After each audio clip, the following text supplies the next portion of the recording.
Today, on what should have been an ordinary Wednesday in May, the most prolific winner in NASCAR history walked into a simulator facility in Concord, North Carolina, and never walked out. Kyle Busch was 41 years old. He had won 234 races. His name was still on the entry list for Sunday. The sport he had dominated for 2 decades was 3 days away from its longest race of the year. None of that mattered anymore. What happened inside that controlled environment on May 20th, 2026, and what it means for everyone who watched this man race, is what this story is about. 2 days before he died, Kyle Busch posted a birthday message to his son Brexton. He wrote that there was no limit to what the boy could accomplish. He wrote that he and Samantha were proud of who Brexton was becoming. He wrote with the certainty of a man who believed he had time. He had no idea those would be his last public words. Nobody did.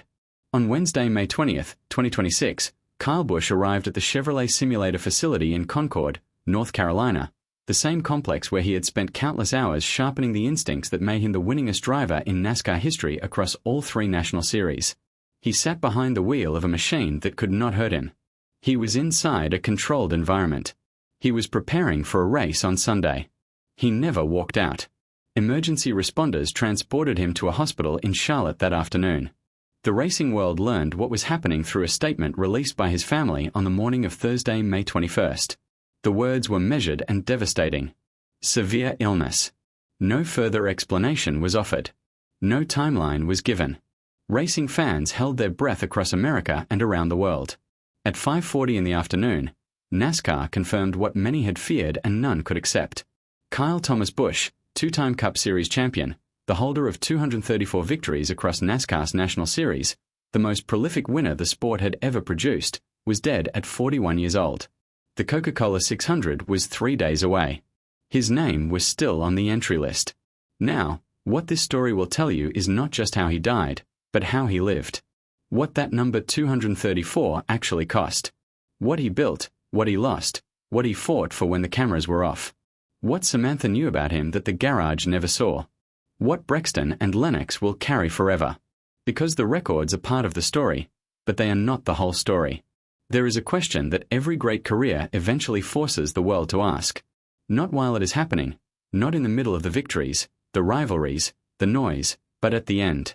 The question is this: was this person irreplaceable?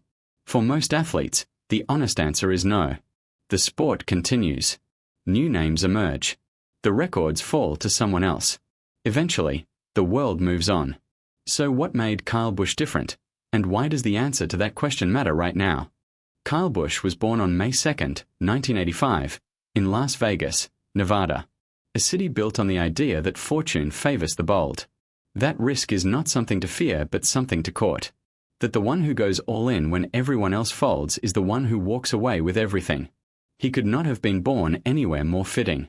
Because from the moment he climbed into a go-kart at 8 years old in the parking lots and cul-de-sacs of his Las Vegas neighborhood, Kyle Busch was all in. Every lap, every race, every single time. His father Tom was a mechanic, a man who had relocated with his wife Gay from Schaumburg, Illinois, carrying the particular kind of American ambition that does not announce itself loudly, but simply works quietly, relentlessly, without complaint. Tom raced locally. It was a hobby, a passion, a way of keeping something alive that office jobs and mortgages could not kill. His older son Kurt was already racing, already fast, already drawing attention from people who understood what speed looked like in its rawest, most unfiltered form. Then there was Kyle, 7 years younger than Kurt. Smaller, quieter in some ways, louder in others. The kind of kid who absorbed everything. The mechanical language his father spoke over engine blocks.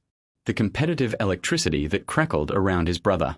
The specific hunger of someone who grows up watching greatness from a close distance and decides, without drama, without announcement, that they will surpass it. Kurt himself said it plainly as early as 2001, before the world had any idea what was coming. He looked at his younger brother and said, "You think I am a pretty good race car driver? Wait until you see my brother. He is the best driver in the family." That was not brotherly affection. That was a verdict delivered by someone who competed for a living. Someone who understood exactly what he was seeing and was honest enough to say it out loud. Kyle entered NASCAR at 16. An age when most young men are navigating high school hallways and Friday night social hierarchies, Kyle Busch was already competing against adults in full-bodied stock cars, learning in real time what it cost to go fast and what it cost even more to be consistently faster than everyone else. He was not cautious. He was precise in the way that only the genuinely gifted can afford to be. Reckless on the surface, meticulous underneath.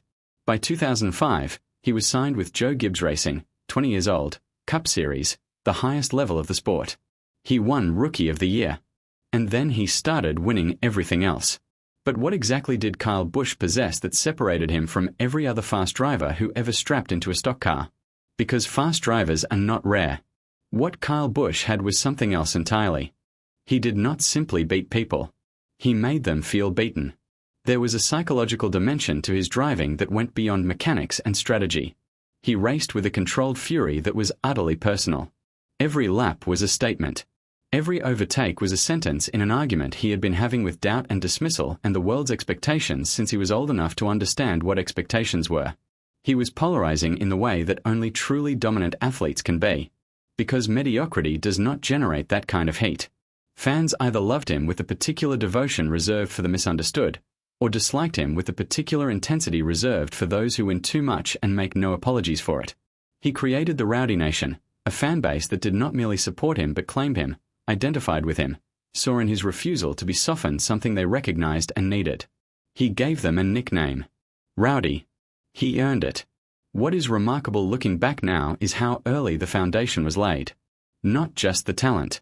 Talent alone is never enough. The history of motorsport is littered with gifted drivers who never became great. But the architecture of what Kyle Busch would build, the wins, the championships, the team ownership, the brand, the family, all of it traces back to those parking lots in Las Vegas. To a father with oil-stained hands and a brother with a verdict he had already delivered about who the best driver in the family was. Kyle Busch spent the next 2 decades proving Kurt right. He would do it 234 times. But what does it actually take to win 234 races? Not the physical part.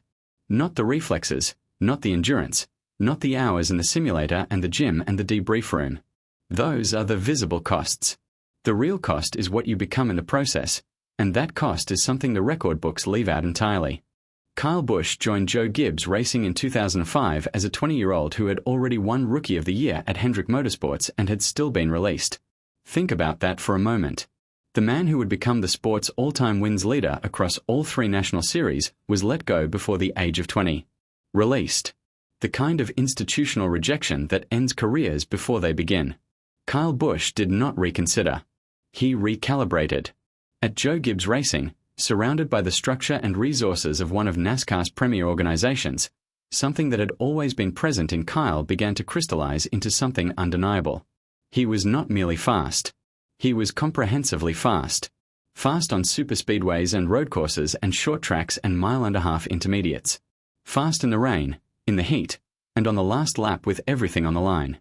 Most drivers have a strength and a weakness. Kyle Busch seemed to have only strengths and a competitive fury that refused to acknowledge the concept of weakness at all. The wins came quickly, then they came constantly. He won the Coca-Cola 600 in 2018, the longest race on the NASCAR calendar. 500 miles of sustained concentration and physical punishment under the Charlotte lights. He stood in victory lane not as a man who had merely won a race, but as a man who had willed an outcome into existence. The championships are where the full architecture of his greatness becomes visible. In 2015, everything converged.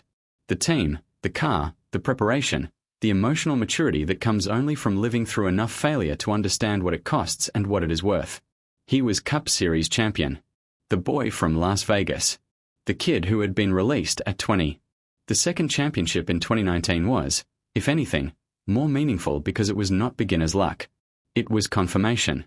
It was the universe agreeing a second time that what Kyle Busch was doing in those race cars was not a fluke or a phase. It was mastery. And then there was the Truck Series, the Xfinity Series, the parallel careers that most Cup Series champions treat as obligations. Kyle Busch treated them as genuine competitions. 69 victories in the Truck Series. 102 victories in what is now called the O'Reilly Auto Parts Series. Both records. Both untouchable on any current trajectory. He was not dabbling. He was dominating. His final Truck Series win came on May 15th of this year, 6 days before he died. He won the EcoSave 200 for Spire Motorsports. He climbed out of that truck in victory lane and celebrated. He thanked his crew. He performed the rituals of triumph that he had performed more times than any other human being in the history of his sport. 6 days later, he was gone. There is something almost unbearable about that proximity. 6 days between a victory celebration and a hospital in Charlotte. The sport that had defined every chapter of his life gave him one final victory, as if it understood in some way that none of us could that it was offering a closing statement. And here is what matters about that closing statement. It was a win. Kyle Busch's final race in any NASCAR series was a victory. He never knew it was the last one, but he had known for 22 years what to do when the moment arrived. When the moment came, he won. But with 234 wins, 2 championships, a team, a brand, a family, a legacy already cemented in the record books, what was left to prove? The answer to that question is the answer to everything that came next. Because records do not tell you who someone was at home, who they loved, or what they chose to do with their life when no one was watching and nothing was at stake except the truth of who they were. There is a version of Kyle Busch that the garage knew. Helmet on, visor down, jaw set, hands on the wheel at 200 miles per hour with 40 competitors trying to take what he came to claim. That version was documented exhaustively. But there was another version, and that version belongs to Samantha. They met when Kyle was already famous, already rowdy, already the lightning rod personality that NASCAR could not look away from. Samantha Sheets was not intimidated by any of that. She was sharp and grounded and possessed of the particular kind of intelligence that sees through the performance to the person underneath. She saw Kyle Busch, not the record, not the nickname, not the polarizing public figure, and she chose him anyway. They married in 2010. What happened in the years that followed was not simply a love story. It was a construction project. The kind that requires 2 people who understand that what they are building will outlast any single season, any championship, any number on a win counter. Samantha did not stand at the edge of the track and wait. She built. She founded Rowdy Energy, a beverage brand that grew from a concept into a nationally distributed company, built on the same relentless energy that defined her husband's driving, but expressed entirely in her own voice through her own vision, by her own hand.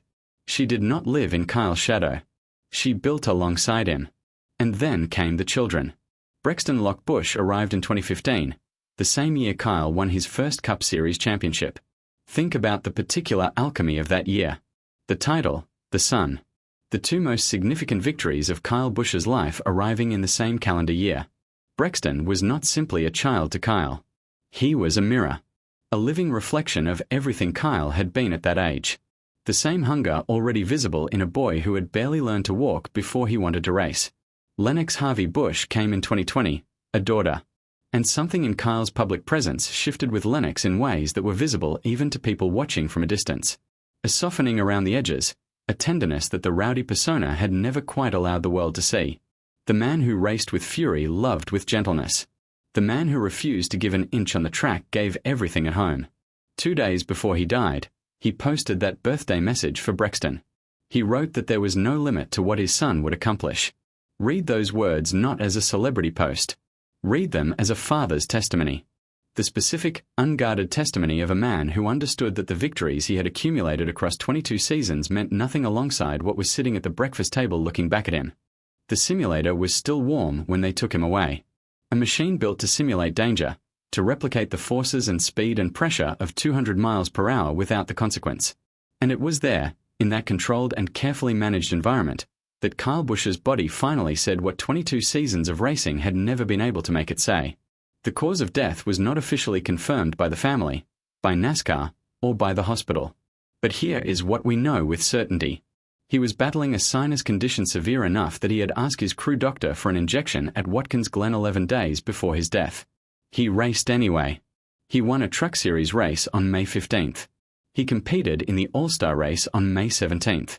He arrived at the simulator on the morning of May 20th to prepare for a race he would never run. And on Thursday, May 21st, at 5:40 in the afternoon, he was gone. 41 years old. 3 days before the Coca-Cola 600. His name still on the entry list. His car still in the garage. What do you say to a sport that has lost its greatest winner? What do you say to the Rowdy Nation? What do you say to Samantha, who must now find language adequate to explaining to Brexton and Lennox why the person who wrote that birthday message 2 days ago will not be coming home. There are no adequate words. NASCAR called him a future Hall of Famer, which is not a future designation anymore but a present truth, an immediate and unambiguous coronation that the institution offered because the records demanded it and the moment required it. Dale Earnhardt Jr., a man who by his own admission had a really challenging existence with Kyle for many years, posted his own testimony. He said Kyle was one of the greatest drivers in NASCAR history. And then he said something that transcended the statistics entirely. He said Kyle was a father, a husband, a brother, a son, and a friend to many. And he said he was thankful that the two of them had found a way to become friends. That last sentence carries more weight than any win counter. It tells us something about who Kyle Busch was becoming, not just who he had been. The man who had spent 22 years being the most polarizing figure in his sport had quietly, without announcement, been doing the harder and more significant work of becoming someone that even his fiercest critics could reach toward at the end. Here is what he leaves behind, stated plainly, because plainness is what this moment deserves. He leaves 234 victories that no active driver is within reach of. He leaves 2 Cup Series championships. He leaves a team that gave William Byron his first professional seat and Christopher Bell his earliest platform. He leaves Rowdy Energy, a business that will continue generating and growing and employing people who need it to.